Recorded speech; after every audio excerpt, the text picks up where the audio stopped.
very warm welcome to Daily Dispatch powered by HSBC. I'm Priya Sheth, and here's our news roundup for the day.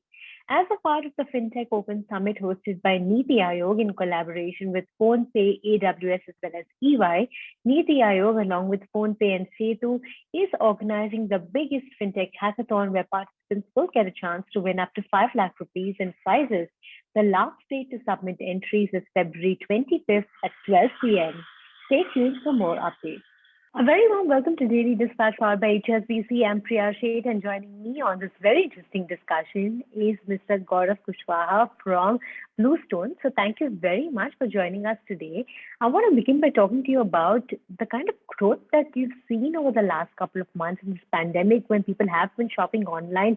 Jewelry, which was primarily a brick and mortar purchase, has now shifted to online specifically for a lot of lower ticket items as well. So tell us a little bit about how this transition has been for you. So we have seen a significant transformation in user behavior in last 2 years. I think before the pandemic also the category was picking up well. It was growing at almost 40 to 50% year over year. And I'm talking only about the online part of it. And so BlueStone per se is an omni-channel player. So we have a very strong online presence as well as we have a very allied omni-channel store presence as well. So just the online part of the business was already growing at around 40-50% year over year. But what we saw during pandemic and in last 2 years was that the business has grown by almost 3 times. Just the online, the online part of the business has grown up by around 3 times. And that uptick is even more stark when there are hard lockdowns, etc. What we are seeing is as the lockdowns are being lifted, as there's some normalcy returning in the market, a lot of people are now again also walking back to the stores. But I think a behavioral change that the pandemic has induced is here to stay. Right. Tell us a little bit about the kind of robust expansion that you're planning in 2022. I believe you've set up new units as well. So tell us a little bit about what 2022 is going to look like for you. Sure. So in last 1 year, so in FY22, we have already set up almost 40 stores, 40 omni-channel stores, and we have 30 more in pipeline. So we'll end the year with around 100 omni-channel stores. In addition to that, in order to cater to the growing demand, we've also started stepping up our manufacturing capabilities. So earlier in the year, we had taken up one more manufacturing facility in Mumbai to increase our capacity. But we are outgrowing that already, and we have taken up a space in Jaipur. Jaipur being a city which is known for its artisans, which is known for its jewelry manufacturing capabilities, is a very good place to be situated in. It has a lot of real estate also, so it's much easier for us to scale in Jaipur, especially when it comes to manufacturing, than in Mumbai. So that's on that side. In FY20 going forward, we are looking to, so in this year, in fact, in next year in FY23, we are looking to open 100 more stores. And those will be located pan-India in metros, tier 1, tier 2, and so on. So we already identified the location. We are hunting for the properties there, and we are seeing very strong traction. Behaviorally, what we are seeing is there are a lot of people who have come online, who have been induced to online browsing, who have been induced to online shopping in last 2 years. And in a category like jewelry, while they are comfortable making a 20-25,000 rupee purchase online, the same customers also need to buy necklaces, bangles, many high value categories also, and the ticket sizes there naturally go towards 50,000, 1 lakh, and so on. So when it comes to those ticket sizes, while a lot of people are comfortable browsing online, completing the entire purchase online is not something that few of them are comfortable. So omni-channel is also a very natural behavior where people spend 3 weeks, 4 weeks, 5 weeks browsing designs online.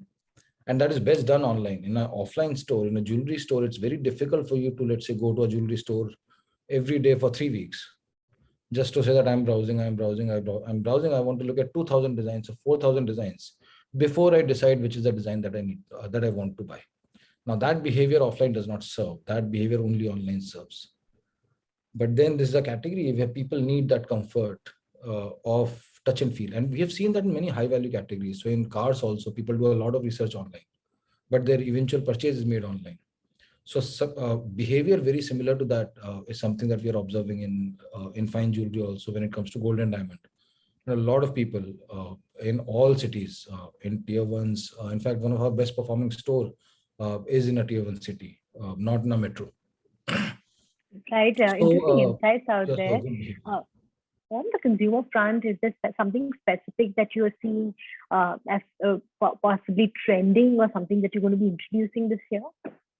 Sure. So in terms of categories, we'll be expanding. So there are some of the categories where we believe that we are underrepresented right now in terms of our merchandise selection. And those are essentially low value necklaces, low value bangles, etc., which are entry price points essentially for necklaces, bangles, wristwear, and neckwear categories. So we are going to have launches on that front, which essentially is you'll see bangles in the range of 20,000 to 50,000, great designs, but very friendly on the pocket also.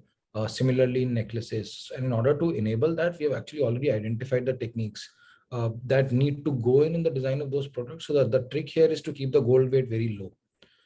For bangles, etc., it requires, I mean, for bangles, it has to actually go around the wrist. For necklace, it has to go around the neck. So the trick is, and the techniques that one needs is to keep the gold weight low while giving the same look, while giving a proper and a big look. So we are working on those techniques, and these are two of the categories where there's going to be a significant focus in this particular year. Right. I also want to understand in terms of investment, because you're like doing so much of expansion on the store front, on the factory front. What is the kind of fund requirement, and are you speaking to investors on that? Sure. So investor conversations are always on. However, so we turned profitable 4 quarters back, and we are generating enough cash flows in our business to actually fund our factory expansions. On stores, all our stores. So we have, from the very beginning, we have taken a franchisee-driven approach to our stores. So all our stores are launched in collaboration with franchisee, where the investment, local expertise, etc., comes from franchisee. So that's a typical. So in retail, a lot of brands actually take that approach, including, and that actually scales much faster and operationally is much more efficient. So that's the approach that we have on the stores front. So stores, net it's a zero cash flow, cash outflow for us when we open a new store. For factory, etc., and for other investments like branding, increasing our tech capabilities, increasing our design capabilities, all those investments are balance sheet also. Our P&L actually funds that. At the Right. same time, we are always in talks with investors. We are in that space. Right. So you are in talks with investors to raise some funds going forward. But tell us a little bit about what kind of revenue targets you set for yourself in the short to medium term. Where do you see yourself? So in short term, so this year we are growing almost 100% over last year. In FY23 also, driven by the very strong store rollout plan, which is going to make our offering from an online only to omni channel in a lot of cities. So that's going to drive the next level of growth, and next year also we'll grow at around 100% and so on. So is the thing. So I think this year 100% growth is already in the pocket. Next year and year after that also 100% growth is what we are targeting, and we should easily achieve that, given that our number of stores is still very little. We only have 70 stores even right now. And with that, and then I think some more organic growth after that. In 5 years time or so, we are looking to target around 10,000 crore in revenues. Our current revenues, would not want to share right now. Right. Give us a broad indication in terms of how you're going to be closing the year, because I think that's what our viewers also want to be, aware of what kind of growth BlueStone is really seeing.